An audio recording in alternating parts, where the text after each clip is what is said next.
Hello and welcome to another episode here on my channel. My name is ChaosMole and today we are watching another episode of Power On, the story of Xbox with Chapter 5, the Red Ring of Death. Oh boy, we just basically finished episode 4 and well, the Red Ring of Death started to appear in Chapter 4. Basically, the problem was back in the day for the Red Ring of Death that, as we now know, that Microsoft basically knew about the problems, but the people who made the decisions and who knew about this were like, which gamer is playing video games non-stop for 8 hours a day? Like, nobody's doing that, right? I was like, huh? What? So yeah, that's basically what happened. So they didn't really believe it would become a problem, and it became a problem, a big one. And well, we will see how Microsoft is talking about that, because now we are slowly getting into the part where Xbox as a brand started to struggle a bit. Like, I know the biggest issues were in the Xbox One era, but there were also some problems to occur through the Xbox 360 era and then just exploded with the Xbox One.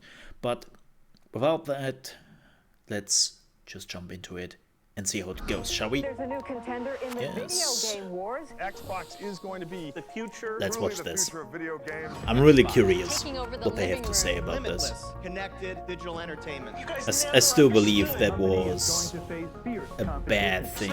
So let me It's a ticking time bomb. Makes me very nervous to actually play this for you. lower this a bit. A bold vision for the future of gaming. All right. Let's see what we got here. Chapter 5, Red Ring of Death. Yeah. Without a doubt, the most Herculean feat of the original Xbox was that it survived. Yeah. Looking at the history of the video game business, you would have given them 1,000,000 to 1 chance. So the achievement is that we made it to Xbox 360. And internally, it's fun to laugh at lots of the missteps. You'll see Xbox will actually start up. Like, we can laugh at the Xbox didn't turn on at the Yeah. original unveil That's all some Video up. comedical with stuff Xbox happening. 360. Honestly, even with the benefit of time, nobody laughs at the red rings. No. To understand the red rings of death, you've got to go back to the beginning and all of the work we did with the Xbox 360 to build it from the bottom up. Yeah. We were absolutely focused on getting out ahead of the PS3. We needed to be seen as the start of the next generation. Yep. That is so important nowadays. And back The then. 360 was 5 to 10 times more powerful than the original Xbox. And so to achieve that level of performance, we had to push technology and solutions In a that much didn't smaller exist design. in the previous generation. This was an incredibly hard, complicated program. The circuit board itself is a completely custom design. And we were building these chips, which was a new process at the time. Yeah, they didn't work with AMD at the time. Bringing up new hardware with software that isn't quite done yet on new test systems that we're developing in real time. And that had a domino effect on the whole product. The design was coming together kind of late. We were launching in November of 2005, and we did not see our first silicon from the CPU until February of 2005. It's just Wow. ridiculous.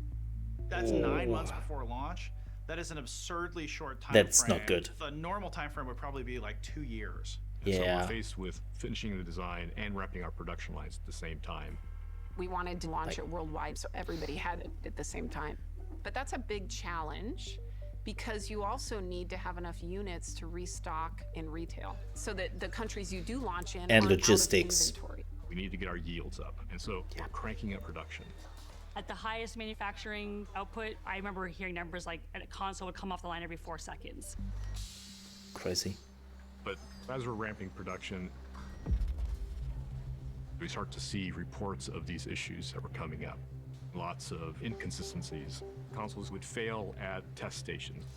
If you build 100 of these things, only 50 or 60 of them would work, which is really, really bad. Like a real robust yield rate would have been 90, 95.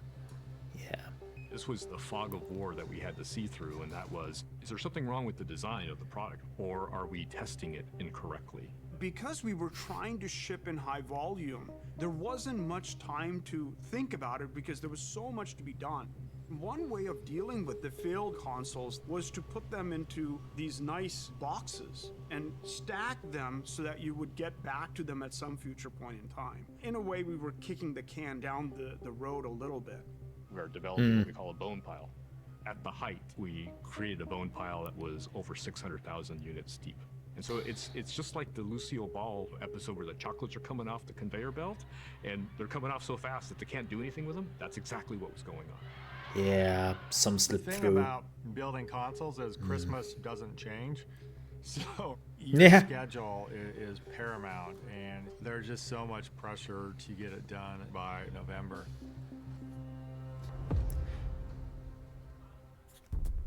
After a hectic lead up to production and months of intense troubleshooting, engineers finally managed to solve the technical issues that had plagued the 360.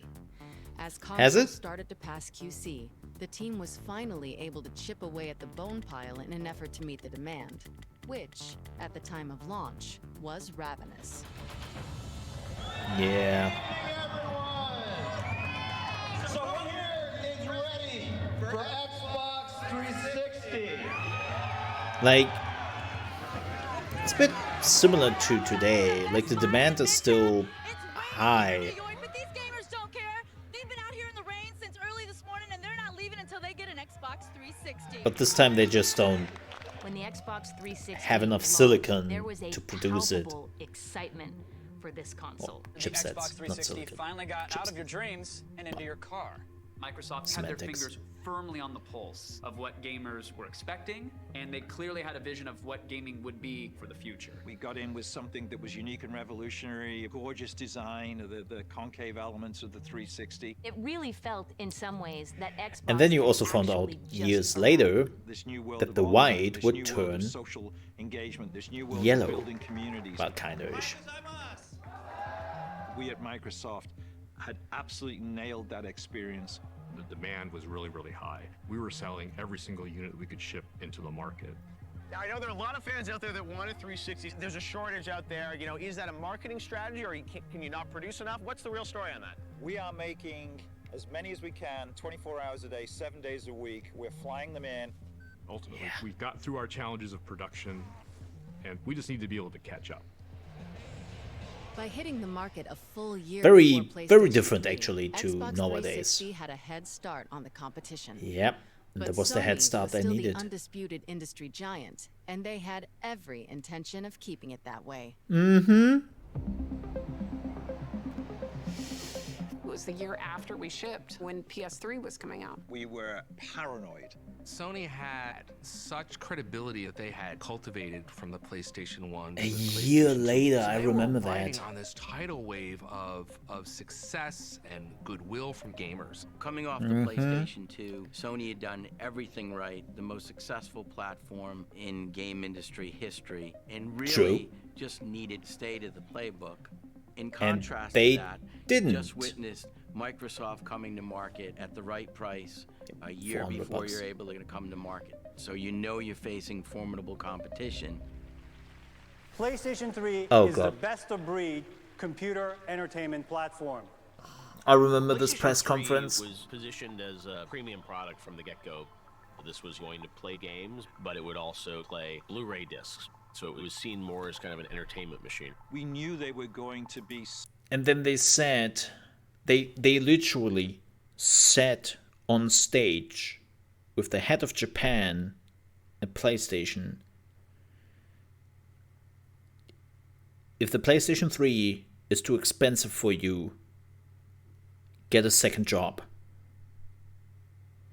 And it is like, dude, I know that was a joke. I hope that was a joke. Please let it be a joke.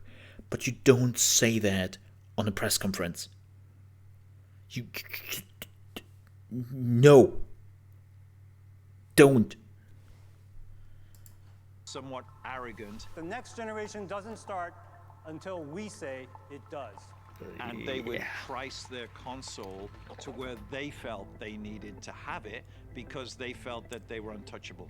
This is sort of They also didn't want to sell it on a loss this time. Us were huddled around one person's laptop, like a 15-inch laptop screen, streaming Sony's press conference.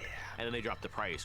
In North America, the PlayStation 3 will be available at retail for $599 US, $659 And Europe only Canadian. 600. Wait a minute, did $599? Yeah. $599. Yeah. Nobody was prepared for that.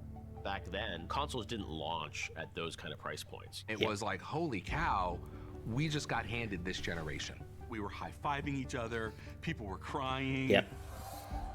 There were just all these ways that Sony had put their own foot in their mouth. It was said so it would be a bad. privilege for people to work extra hours to afford their overly priced console.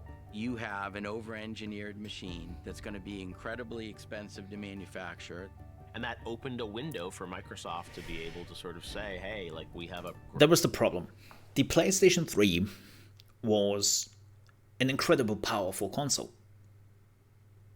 I mean, you could mod them with servers. I used my PlayStation 3 as a server for a long time because that's how powerful that thing was, especially on the CPU level. And there was also one of the things Sony tried to sell against the Xbox and be like, hey, look at that 360.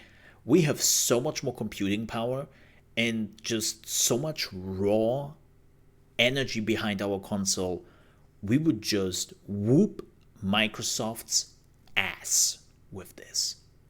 The problem was that third-party developers didn't utilize the power because they also had to develop for Xbox.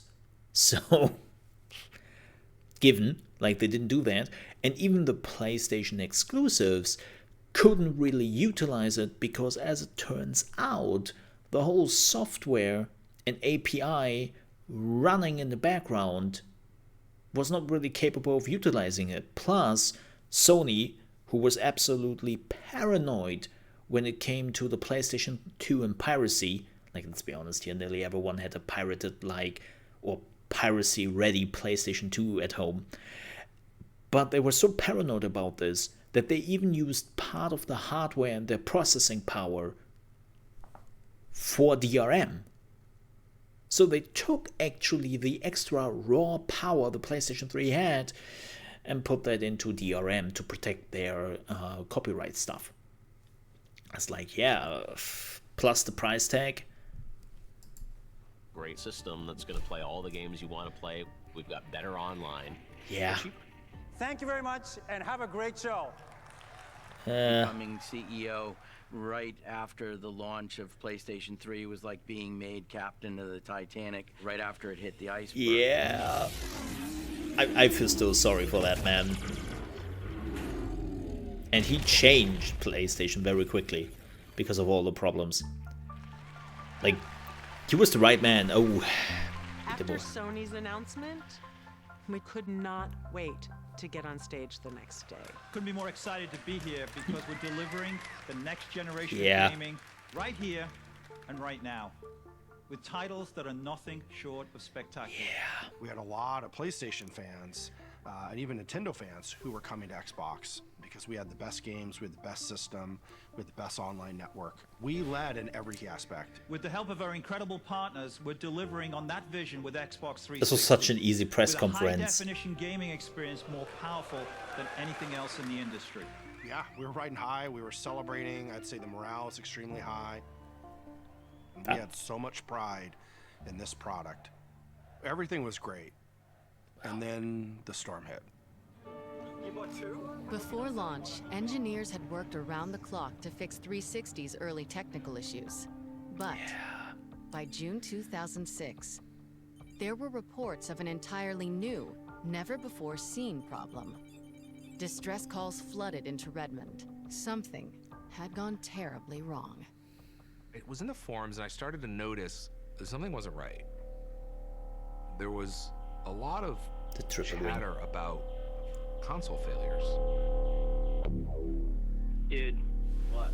Your Xbox. You might want to take a look at it. Oh. Over time, we kept hearing more and more about it. We'd go to a launch event for a game, or And then it got a name. Journalists, then they would all start talking to us about it. Like, before we can talk about new features, we want to know, is this fixed? But we had no sense of how big of an issue it was. We didn't even know how to deal with it. And then we saw more reports of it. Microsoft have been in the news with their latest computer system, but it seems the last big product they launched can have some problems. That's the first time I've seen this. There it is. Mother. The Xbox 360 had a really cool feature where there were 4 green lights around Yeah, the Xbox. that was pretty cool. Each of those lights corresponded to a specific controller, and so that's how you knew what player you were in the game. We also used the ring to tell people when there were issues. It's like the check engine light on your car. And this is what we called a core digital error. And this was What an the PC would indicator do. of the system detected a major issue. The error state was just that there was no communication. So the machine was just basically telling you, I can't do anything. This would show up as 3 segments in the ring being lit red, which would come to be known as the red ring of death. That's 4 rings. Red ring of death. Red ring of death. I got red ringed. Everybody got red ringed. Yeah, that's the problem. It happened. Kidding me? When that motherfucking red thing come up, I think I had and the whole 1. game freeze and motherfucker be like, man, what the fuck is going on? We can't play. What's going on? Yo, doing that too? I think I had 1. It was, oh my god, it was terrible. But it might have 3 or 4. Again. We have no Xbox. I think the world record was 11. You wait on or hold for 12. a while. They let you know they really appreciate your call. You wait on hold a little bit longer, and then they go, Okay, we're gonna get you a replacement unit. It doesn't show up for a week. All the enthusiasm's gone, and then here's the new console, and it was just like, wow. And then it breaks again. Microsoft. Effectively, the failure rate was near 100%. It just became an epidemic. It was a red ring of death. I've never seen this video. And I'm so pissed off. Grab the phone. Dial tone, call it Microsoft. Now let's see the dark side of me. I'm on hold. I've never heard this song. That's great. The glitches that went down with Xbox 360, I was mad as I'm like, get this fixed or I'm leaving. I'm joining the enemy. And as simple as that. Yeah. And when Snoop is telling you to fix it, you fix it. Not really. You deserved it. It's a big deal because it's just sort of the passion that gamers have for their Well, and hobby. it's a Like, product you you paid don't $400 want to bucks be for, away and a from lot your of games console which any cost longer $60 than you bucks. need to be. We felt the customer's Like- pain. I had 3 boxes replaced, personally in the house. And it does make you think, okay, I work here. Yeah. And this experience is not a pleasant experience, and sending your Xbox No. back. Microsoft's gonna ship you a cardboard coffin.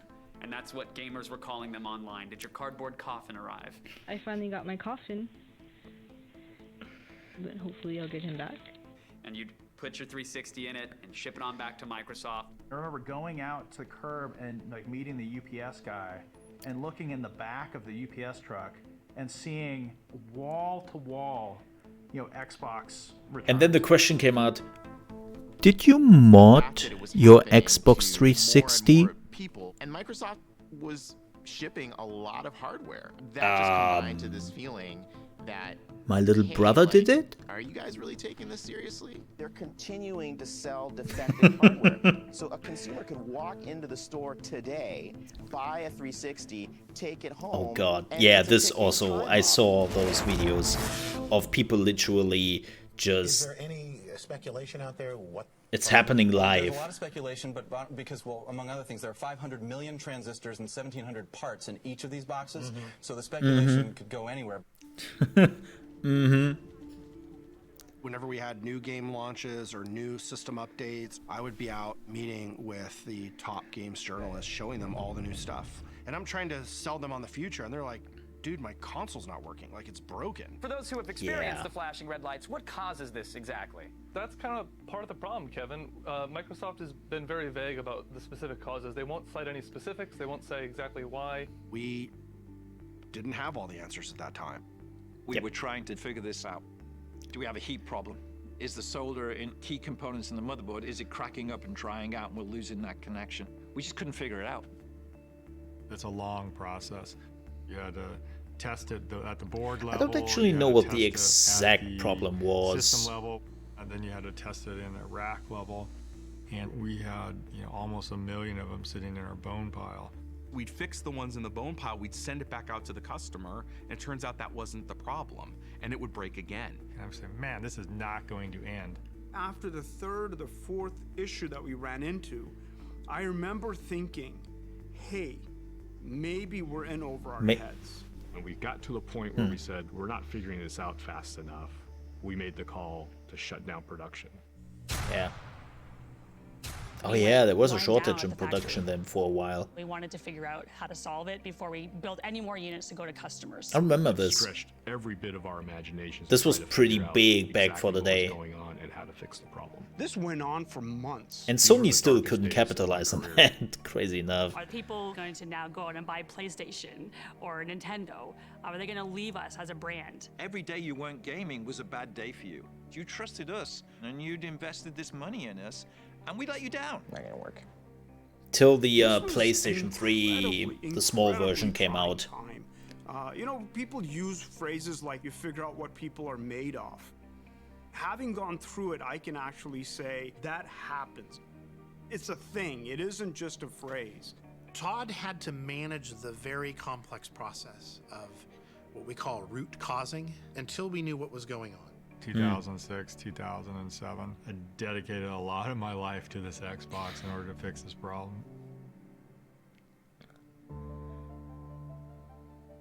Breakthrough came when we understood that the connections that were being broken were not located on the motherboard, but they're actually located inside the components. The problem was a connection was breaking. The reason it was breaking was thermal, but it wasn't because of the peak temperature. It was because when the unit would get hot and then cold, hot and then cold. Every time it did that, it would stress the connection. All these people love playing video games, and so they would turn this thing on and off, and when it would turn on and off, you get all sorts of stresses. Just like when you bend something they to the used console, it. finally breaks. That's what was happening. Once we figured it out, how in the heck are we going to fix this? Peter Moore and the executive team faced a big decision about trying to fix this with all these boxes that were out there in the wild. Yeah. This was something that could tarnish I can totally. the brand. They needed to do not just something. I think it did tarnish they the needed brand to a do the little right bit. thing. If we're going to save this brand, we need first-class consumer service reaction to this. The credibility of the whole platform really, I think, hung in the balance. There's only one way to do this, and that is you have to fix every console for every customer for free at no cost, no questions asked. I think we're off to a good start. I remember sitting on a whiteboard writing out. Well, besides of if you modded your console, repair rates times $1. then they times would the start customer to times ask the some amount questions. equals a number. And that number became pretty big.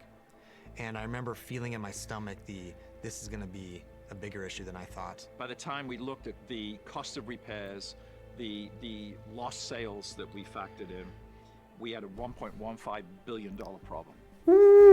Peter had to go to Steve Ballmer and basically say, hey, Whoopsie bad daisy. news. I need $1 billion to go fix this issue. I'm expecting to be ripped to shreds.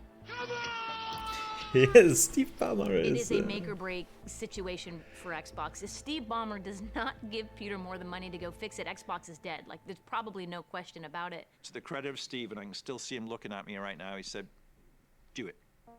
Just do it. We'll figure it all out. We'll take the hit. Microsoft will spend at least $1 billion to repair serious hardware failures with its Xbox 360 video game console.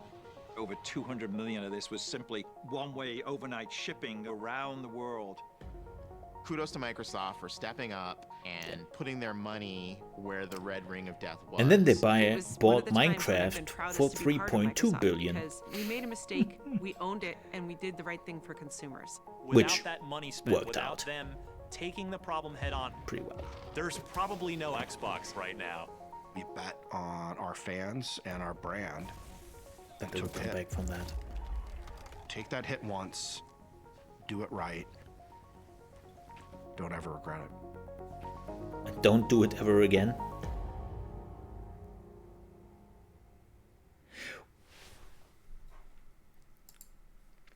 This is kind of funny.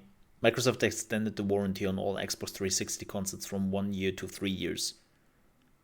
Oh, you mean the 3 years which are standard here? Okay. I know especially for the US folks, that was a big deal. Well, yeah. Yeah. When the They 360 never died on fully me, fixed it. I was pissed that it died, but I wasn't pissed at Microsoft. I just really wanted to get the 360 again and start playing again because it was just awesome. Was frustrating, but they had hooked us. So when you hook somebody, you know they're not going to leave. They're going to work with you through the difficult times. That was a good sign that people love the thing that you're building. Yeah. But even $1 billion mea culpa may not have been enough had it not been for 2 X factors. A library of celebrated game titles. And Sony just support screwing from it up. game developers who loved how easy it was to program for Xbox Yeah. 360 and saw in it the potential Especially to in take comparison to places PlayStation. previously I unexplored. had so many devs who basically told me, man, programming for PlayStation or PlayStation 3 at that point. Ugh. Gears of War at the time was the best looking game ever made, and it became this poster child for HD graphics and HD fidelity. There was a video a few months ago Like, this is a game which showed this game running on a immediately PlayStation gravitate 3 to and go, because they "Oh my ported God, it for I can't believe the PlayStation 360 3 looks that good," especially when they compare it to PS3. Because this game to looks better showcase than how PS3 easy it right is to It was the convert fastest-selling Xbox 360 Unreal game. Engine It sold like 1 million games units in the first couple of to weeks, every console that and really platform. propelled the 360 in a big way. Super interesting. Years of It's on War YouTube. may just be the great hope to turn the 360 into a must-buy console. It was a very different type of game for Microsoft. An M-rated game with over-the-top violence. Also, I'm pretty sure I'm getting the MC8 for that song in the background. The chain gun, the Lancer. Gears of War was about appealing to a hardcore gamer. The people that play Gears, they have so much passion, and people get tattoos, and it's just the deep connection they have with the franchise and the game. It's unlike any other franchise that we have. That was satisfying. And all of a sudden you see this tide turn of every publisher is then developing for the Xbox 360. Yeah. We have secured a lot of big games for Xbox 360. We published titles like Mass Effect. We had Splinter Cell from Ubisoft, of course. We really had this incredible portfolio of games. We were the shooter box. Call of Duty was a franchise we had bet on early. It was a PC franchise. Which is so We really funny when you think established about Call of it. Duty on the console in a big way. Cameo and this gorgeous, That colorful game. Call of was Duty about is frame now rate, was about smooth PlayStation visuals. most of the time. Forza was built as a direct competitor to Gran Turismo. We're going to go off and we're going to build a great, epic, big racing simulator game. And they You did had good. cars that had amazing reflections of the sky. They had reflections of other things. You had particle effects. You had a lot of things that just made it look much more real than any other game. To this day, my son can recognize cars by the engine sounds because he played so much Forza. If you look at Xbox 360, that was a moment where we got it exactly right. It was just an incredible run that I don't know that has ever been topped in the history of gaming. And then, you know, at the center of it all was Halo 3. It had been 3 years since Halo 2 smashed industry records, and Halo fans were clamoring for the next chapter of the Especially epic with space that I think cliffhanger. that we were really surprised by the success, the huge success of Halo 2. And so as we were leading up to the Halo 3 campaign, I think we did kind of look at it all up from our marketing team as more of a Hollywood moment. With Halo 3, we wanted to get out in front and make people aware that video games are not something that are just for the boys. Video games have come of age. An exciting day for video game fans and for Microsoft. Master Chief is back in the most anticipated video game ever, Halo 3. Thousands lined up to get the final installment of the trilogy when it went on sale. And then people started the circle jerk. Been waiting here ever Halo 2 was much better. Halo 3, what a massive launch event that was for us. They have 1 million pre-orders, which is pretty much unprecedented. Halo is projected to sell 4 million copies its first 60 days. More than twice as many as the 9 runners-up combined. It's only the biggest game ever. We were no longer some like tech company trying to be in video games. We were launching one of the biggest entertainment properties of all time. Halo 3 embodies our vision for the future of entertainment. The franchise spawning everything from clothing to action figures and rumors of a Halo movie. Halo 3 really started to make about that one. Cultural phenomenon. Its first day sales could outdo not only the final Harry Potter book, but the debut of Spider-Man 3. When everything was tallied, we had generated over 170 Well, we got million ODST for that. in the first 24 hours, Hey. setting a new record for the biggest day in No, I've never fully played ODST. It's actually the one Halo game I skipped. Didn't have the time for it. We had Time Magazine. Everything started clicking, and it felt like something's happening. We delivered the right content, the right hardware, the right games, at the right price, and we were showing massive momentum. The ship had sailed and sailed magnificently and kept sailing full steam ahead. Only a week ago, Peter Moore took the stage in Santa Monica, California for Microsoft's E3 press event. A mere 7 days later, the man in charge of the 360 and the Games for Windows division has decided to move on to EA Sports. Yeah. I left Xbox because I felt like I had done what I needed to do. I mean, you did Ironically, he'll be good replaced job by there. Don Matrick, the former president of EA, but one has to wonder, with the face of the Xbox gone, how will this affect the 360 standing in the console wars? Don Matrick was a really accomplished game developer. As a kid, he wrote these amazing games, and he was just like super smart. Don's really an innovator. He's a business leader. He's really into the tech. He really wanted the Xbox to be a product that could reach a broader and broader market. When I joined Microsoft, Steve Ballmer said Xbox needs to have more than a true product lifecycle. And to do that, we need to place bets, we need to move into new categories, we need to... Yeah, I can see that it wasn't necessarily its own ideas he did there. Both in gaming and in entertainment. When Don Matrick came on board, it was more about trying to appeal to a completely different audience and a very broad audience. So there was this one meeting where he shows up and he says, we're not going for 30 million consoles, we're going for 300 million consoles. And the strategy behind that was we need to make casual experiences. When the Xbox 360 launched, we had Xbox Live built in. We had this very basic blade for Marketplace, and we had only game content.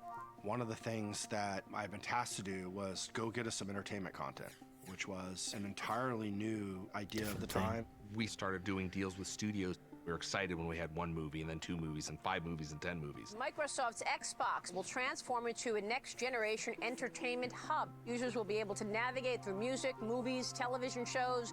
For the first time, we were realizing that streaming and digital video content was going to be a big deal. Yeah, but they were a little bit too early with that. Xbox 360 was a big part of putting Netflix even that is not true. In the living room. That's not true. At the time, Netflix was a mail-order DVD catalog service.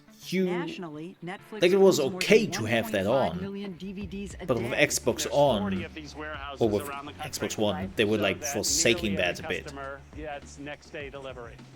Netflix hadn't done anything with digital streaming. We thought, why don't we call them up, see if they would be interested in distributing their content through Xbox 360.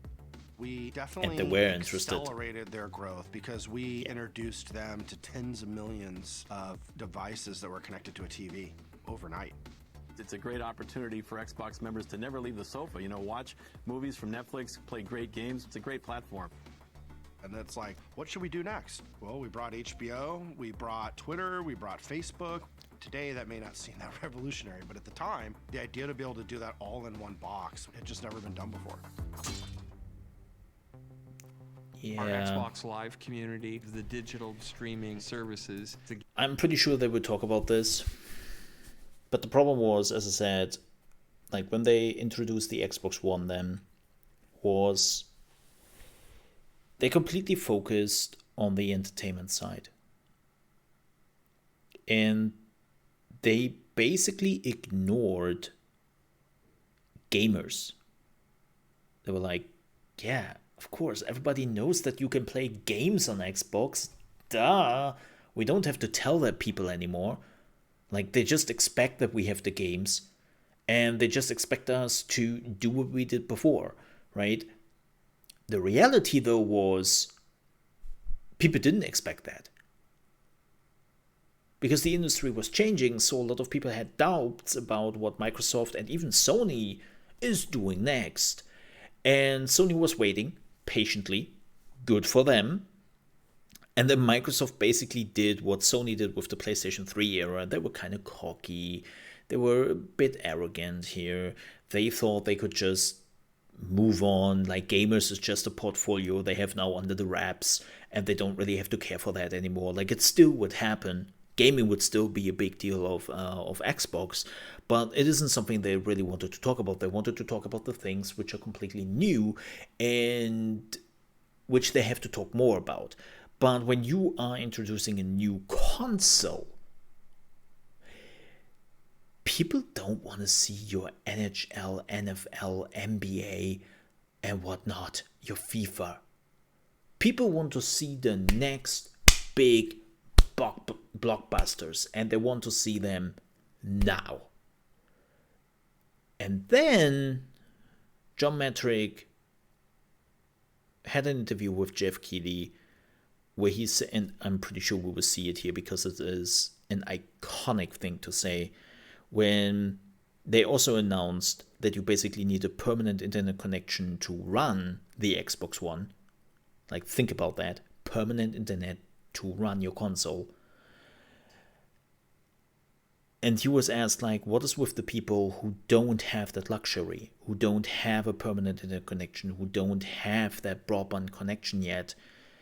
And his answer was literally, well, you know, for those people, we already have a product, and it is the Xbox 360. So to tell the people to, well, if you don't like it, buzz off, is not something you would ever say for anything product-wise. And you definitely don't say that to gamers. Like, hey, there's a new hardware piece. Oh, you don't have permanent internet? Well, then you better use the old hardware piece. I was like, dude, what have you smoked? Gamer tags, the achievements, the experiences, they were things that we would hear consumers say they like, love. How high were you? Competitors say they were envious of. Xbox Live really proved that people wanted digital content. I think that created this sort of ripple effect that affected Nintendo. They knew that they probably needed to shift on how they did some things. They weren't just going to give you another console, they were going to give you a console that did something different. This is Mike. By day, he's Mike the businessman. But when he picks up the new Wii remote from Nintendo, he's Mike the warrior superstar athlete man. Holiday of 2006, Nintendo released the Wii and turned the world upside down.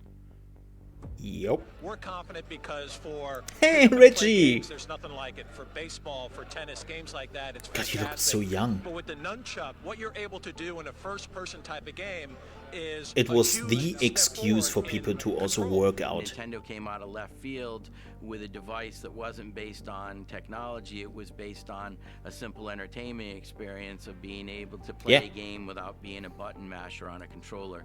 It really resonated with a mass audience, a wider audience. All of a sudden, You could sell this to everyone because it was palpable. suddenly you heard people talking about video gaming as something that was good for you. Wii Fit is about bringing fun into fitness. Yeah. Video gaming as an approachable thing that everybody could do. They went after senior citizens. They went after female gamers. They went after people who are not video traditionally games. gamers. Yeah, Really, sure, they for some expanded nerds, the audience, but the and they took gaming moment to mainstream entertainment. you have fitness in it,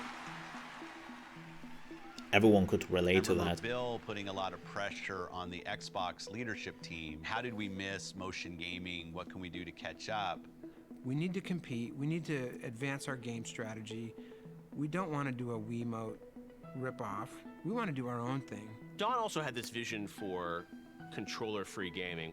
What would it be like if instead of waving something, we were recording movement?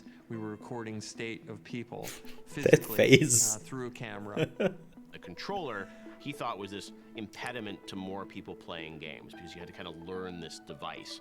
And his view was like, hey, if people could just like swat at things or move things or drive a car like this. It's kind of crazy, but it's like if you could drive a car like this, that would make more people more willing to play video games.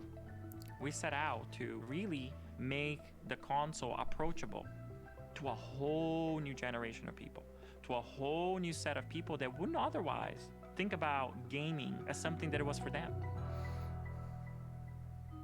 Well, we had already been doing some technology exploration it's time for where the Kinect. we could map people using depth sensing and RGB cameras and microphones and stuff, and you could have that by your television. Rather than holding something, you could still get these similar type of experiences. The idea that we were going to use IR kind of display, projection and reflection to measure movement was pretty magical. Every step of the Kinect process was an inventing step. A lot of this work. I know we are getting to this, but I just want to throw this in quickly. I'm pretty sure they will not touch on this too much, but when the Kinect for Xbox One came out, also a big concern back in the day for some people was, keep in mind, that was also the time when the NSA scandal happened. So the idea that Microsoft has a camera in your living room always active so that it could take like commands like Xbox start up, something like that, right? Like people were like, whoa, do I want that? We had to figure out how to hack our way. But we are not into there it. yet, so We prototyped sorry. probably 30 activities. We found that the whole body activities were actually the most fun. And so that's what we ended up focusing on, to create something totally new for gamers. Yeah.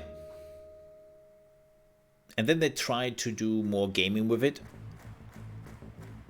We launched Kinect, and it was a game changer. Yeah, I Kinect don't was think good. anybody saw it coming. It was something completely new and unexpected. So you can see if we wave our hands, it's tracking your full body. That's and now crazy. we're playing. Okay. So if you lean left and right, jump, jump, jump. In your opinion, John, how does this compare to the Wii and the Wii Fit? Oh, completely blows it away. And this extends far past just gaming. It's crazy. It's Minority Report status. That's how I see it. When I saw the Kinect, I thought, oh, finally. Oh, I This is something remember we're gonna that use press for VR conference. eventually. It's going to be amazing to have you in the game. Because it's motion gaming, people think, oh, it's like the competitors. It is a completely different thing, and you have to play it to understand that. Yeah, it was different. Really fun. It really unlocked a new game experience. And Kinect was still killing it. Fireball! Start getting people all cheering and yelling and, you know, encouraging the person who's actually playing to try new things. The idea that, like, you would have people over for dinner, and then afterwards, everybody would want to turn on the Xbox and go play ping pong or go play Kinect Sports or go play a Dance Central. That just gave Xbox 360 a whole nother sense of purpose. Yep. In the first 60 days, we sold over 8 million Kinect sensors worldwide. Pretty good. Kinect was a technological marvel, but it totally fell flat with core gamers. Kinect didn't work with Halo, but Kinect was an amazing tool. And then they forced for it down so many their things like throat research with Xbox and One as how well. we think about augmented reality and virtual reality experiences. It's been fun to watch innovation of computer science come not from academia or industry, but to come from gaming. And it turned out that Kinect creative community just went on to do incredible Like, things. people are still using the Xbox One Kinect nowadays for some really crazy stuff. By welcoming that and encouraging more development. People were taking all the IR data and the voice data, and it was a rich source of creativity for other types of applications. What is neat is the technology that is used in video games now and how it can be applied to other things, not just gaming. And they're calling it the Kinect effect. Microsoft's Kinect could revolutionize medicine. Being used to aid the rehabilitation of stroke patients, also by people who work with autistic children. Kinect today is mostly used outside of gaming. So gaming has created this piece of technology that today drives the industry forward. With Xbox 360, we had an amazing product that had finally broken through. The ecosystem was healthy. Consumers were engaged. In North America and Europe, it was the top-selling hardware device. Xbox 360 has been the #1 selling console every month for the last 6 months. It was a pretty great second iteration for Microsoft as a company. Against all odds, the Xbox 360 basically won that second console generation. Yep. Even though By the end of that PlayStation generation, 3 I think people had sort of felt the creeped up pendulum had swung from PlayStation quite a dominance bit to Xbox dominance. There were more players than ever playing Xbox. The brand really was in a terrific place. And there was no chance. There's nothing Microsoft could do that could possibly torpedo the success they had with the Xbox 360. Yeah. We're about to change entertainment forever. Again. Because we're going to take all that we learned in more than 30 years of innovation and use it to change television, TV, TV, television. When television was dying. Team Xbox is on a new mission. This is it, Xbox One. I cannot believe this press conference. No, nobody could. There's a vast amount of gamers that are increasingly loving Xbox. Nobody and could. We're building great experiences that they've never seen before. And now we're going to be the connected TV. So we're going to have the set-top box for the living room. Yeah, and which can also play some games. Wanted that. Oh, hell no, Microsoft. Hell no. Yeah, we will talk about that next time. That was good. Glad to see the heydays of Xbox 360 and Xbox, and I'm really curious about the last and sixth part, and they have a lot to discuss there. I'm really curious because that was also where Microsoft was thinking about just leaving Xbox behind, getting rid of it. They just wanted to be like a third-party publisher, developer. Like, there was so much going on at Microsoft at the time because they tried to figure out what went wrong. And the easiest way to explain it nowadays is they truly believed they had gaming under their wraps, could move on to entertainment, and gamers would just follow. And they completely underestimated the power of word of mouth in this industry from the gamers. Gamers can be an amazing amplifier for marketing, especially big companies. Like, gamers are one of the most passionate group, and yes, I know they can end badly. Sometimes they are a little bit too passionate. Wink, wink, notch, notch. But in a good way, they can win over so many people who normally have nothing to do with gaming. And when like somebody hears about like Kinect, wonderful example. Kinect is a wonderful example. Kinect came out, and people who had nothing to do with this, with gaming in general, were like, okay, heard about it, cool, whatever. I don't own an Xbox, I'm not a gamer, whatever. But everyone basically had a gamer in their family at that point. And when somebody started to tell you how amazing this already is, how good it works, how much they trust them, how this product is just freaking amazing, and they should try it even as a non-gamer, then the chances are high that somebody will try it. And that will snowball again, that person is then saying, yeah, I'm not a gamer, but this Kinect, that's freaking amazing. You should get it. And then it snowballs from there. So, like, just one gamer can have an amazing ripple effect. And they completely ignored that with Xbox One. They just completely ignored the gamer. They took them for granted. And we will discuss that in the next episode. Folks, thank you so much for watching. I really appreciate that. If you enjoyed this video and you're on your way out, I would also appreciate if you leave a like. If you're new to the channel, you want to see more reaction videos, tips and tricks for new games, gaming news when important ones are coming up, and also many more videos related to gaming, I would also appreciate if you might consider to subscribe to the channel. I've been now working in the gaming industry for over 11 years actually, and I've been playing video games since 25 years. And well, some people call me like the walking gaming Wikipedia. I'm doing a lot when it comes to gaming, and if you want to peek a little bit behind the curtain of what the gaming industry has to offer, the good stuff, and unfortunately sometimes the bad stuff, you came to the right channel, and I would appreciate if you might consider to subscribe. If you ever want to catch me live, you can also do that from Monday to Friday, starting at 9 AM ET, which is 2 PM UK time and 3 PM Central European time, over at trovo.live/ChaosMole. No, not Twitch.